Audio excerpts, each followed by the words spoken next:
দেখো বন্ধুরা, আমার প্রিয় ছাত্রছাত্রীগণ, আজ তোমাদের ক্লাস 7-এর বসে দেখি 2-এর এফের অঙ্কটা বা জ্যামিতিটা আমি অঙ্কন করছি।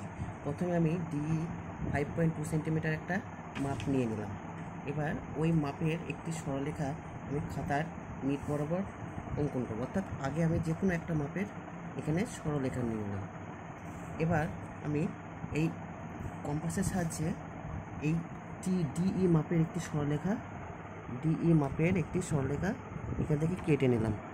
আচ্ছা, এবার এখানে এই এই এই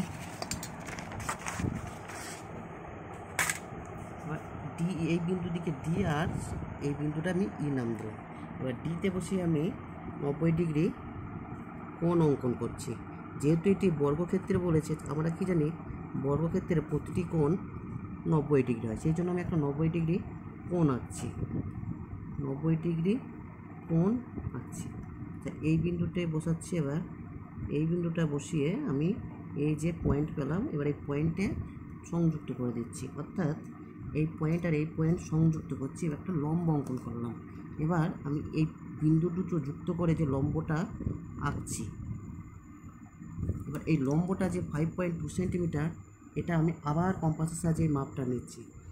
এই 5.2 এর মাপটা নিয়ে আমি ডি বিন্দুতে বসিয়ে আবার কাটলাম। ওই মাপটাই আবার আমি যেখানটায় শেষ হলো সেই বিন্দুতে বসালাম, আবার ডান দিকে কাটলাম। একইভাবে এই বিন্দুটা ওই সেম মাপের আমি বসিয়ে কাটলাম। যেহেতু আমাদের এটা 90 ডিগ্রি কোণ বলেছে, সেই জন্য মাপগুলো সব সেম মাপে আমি কেটে নিলাম। এবার আমি কি এই বিন্দুগুলো সব পয়েন্ট করলাম। এবার পয়েন্টগুলো সব আমি যুক্ত করে দিচ্ছি। পয়েন্টগুলো সব আমি যুক্ত করে দিলাম। দেখো এবার বন্ধুরা, আমার প্রিয় ছাত্রছাত্রীগণ, দেখো এবার এটা আমি এ নাম দিলাম আর এটা আর। তাহলে এখান থেকে দেখো সহজে আমরা একটি বর্গক্ষেত্র অঙ্কন করতে পারি।